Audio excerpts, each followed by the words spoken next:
Have we missed the Crows and their form slump of late, Cornesy? I think we've been pretty reasonable on them, and rightly so, with the group that they've got. But when you come up against teams that are in a similar position to you and you get absolutely smashed, this was a shocking loss for the Crows yesterday. So I wanted to look at... So the youngest side versus the third Well, they youngest. keep saying how young they are. Well, you're up against the third youngest side and you've got a lot more talent from a draft point of view and a capital point of view than what Hawthorn had yesterday. There's their first round picks since 2017, and there's a few at Adelaide that aren't in the side at the moment. And then you get this. I mean, we've spoken a lot about their ball use. 70 clangers, which is just unbelievable, really, when you think about it, under no pressure doing that. I think they have now started to play a bit of a selfish brand of football, and I'll show you a couple of examples of that. But 3 years into a rebuild against a side that had won 4 games coming into this, and to be exposed as badly as they were. And this from Taylor Walker. You know, we spoke about the rubbish from Jack Revill. He knows better than that. That looks to me like a player that's, you know, trying to play for a new contract. And then we'll see one from Brodie Smith. I mean, how he can ignore that option, take a bounce,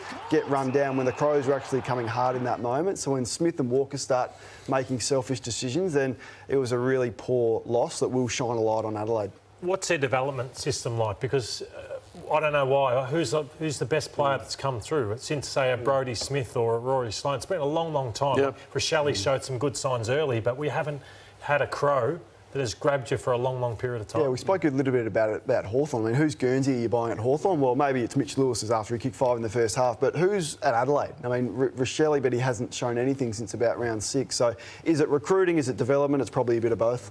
And even the footy director is jumping off. Is that what you're trying to say? Well, this was light-hearted. Clearly, Mark Rashido in his role for Fox Footy. But if he had his time again, I'm not sure he'd be seen like this. The hatred between the Crows and the Port, and he's led that since its inception, is there.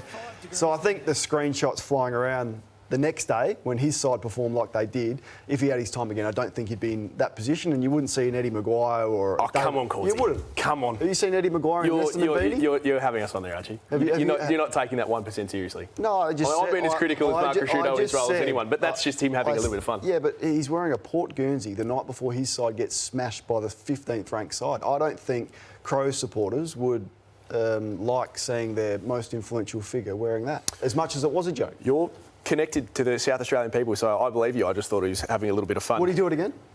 You'd have to ask Mark. I'm not going to speak on behalf of him. Okay, I just said it was my opinion. I don't think he would do it again.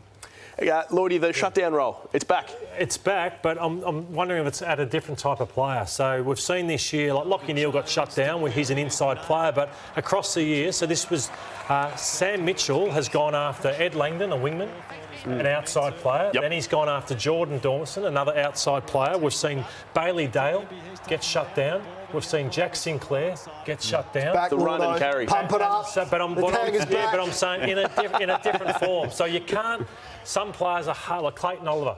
There may be no point because it's very hard to do. The other one we saw with Brad Hill. Those types of players go after them on the outside, stop their run more so than the inside Bulls. Love it. Would there be any player in the comp now who could outrun you? Yes. Would there? I think so. Really? Yeah. Oh, that's not what you were saying before we went on air.